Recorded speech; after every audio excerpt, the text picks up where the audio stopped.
Los amigos del alma. En esos tiempos la gente más pudiente del país empezó a comprar y construir en el condominio campestre El Peñón. Pero lo único que a mí me importaba era que ahí, de los 12 a los 14 años, conocí a mis primeros amigos del alma. Éramos unos 7 inseparables compañeros de charlas, de travesuras y de deportes. En esos años fue que me convertí en el instructor de esquí acuático de todos. Mi especialidad era el slalom, pero otro era especialista en el tricimoto, otro en tenis, otro en golf, y así sucesivamente.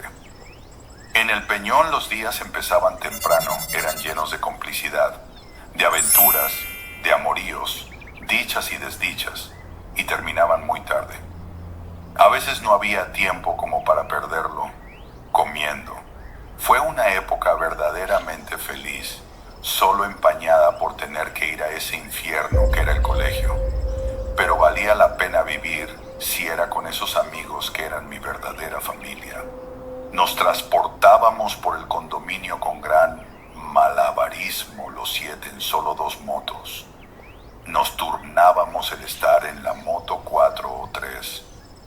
Uno de ellos fue el mejor amigo que jamás haya tenido. Y si al final me abandonó, ahora a veces pienso que fue porque yo no pude nunca estar a su altura. Me sorprendía su honestidad, su sabiduría, su amistad, su generosidad y sobre todo su humildad, a pesar de tener tanto dinero, que mi papá se veía pobre frente al papá de él. Supe que ya de grande, cuando empezó a manejar las empresas del papá, cambió mucho, pero me llevo el recuerdo de una persona extraordinaria. Yo siempre me quedaba en la casa de cualquiera de ellos, donde me cogiera la noche. Ellos nunca iban a mi casa porque en mi casa siempre fueron muy ásperos con los extraños, sobre todo si eran jóvenes repletos de ansias de vivir, y me hicieron pasar muchas vergüenzas al tratarlos con exagerada descortesía. A pesar de yo ser el segundo o tercero con el papá más rico, nunca tenía un peso y nunca aportaba nada material al grupo.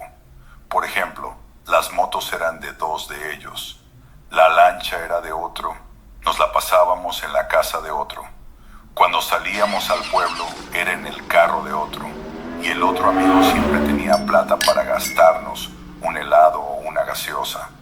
Pero yo solo aportaba mi simpatía y mi filosofía, que a veces era bien vacía. Esto influyó para que poco a poco los papás de mis amigos, que en un principio me trataban como un hijo más, que incluso me regañaban a la par que a mis amigos, fueran perdiendo el afecto hacia mí. Un día mi papá se peleó con mi mamá y como venganza vendió esa casa del Peñón. Yo me decía, eso no me afecta porque para eso tengo mis amigos del alma. Yo no dependo de mi papá, pensaba.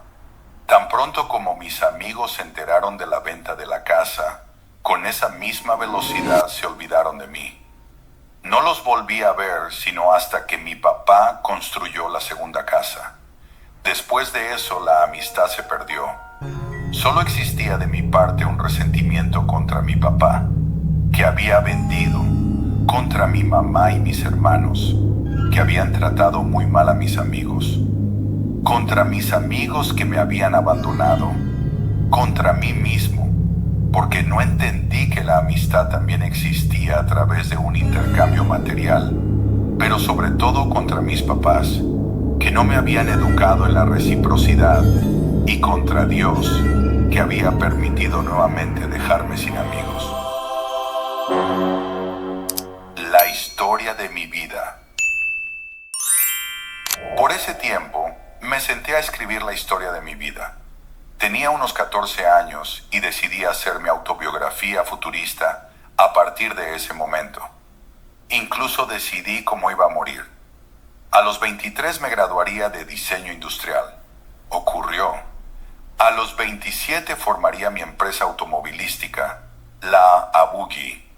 El nombre me lo inventé sacado de letras que me gustaban.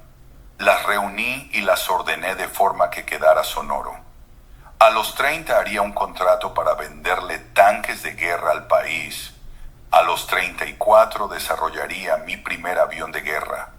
A los 40 los aviones de la Abogue serían los que dominarían los cielos de América Latina. A los 45 incursionaría en la Marina. A los 47 vendrían los primeros submarinos.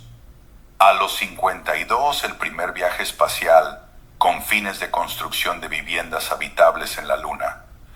A los 60, ya muy viejo, fundaría la primera gran ciudad lunar a la que llamaría la Ciudad Silva. A los 69 moriría viendo jugar a mis nietos en los prados de una de mis fincas de retiro.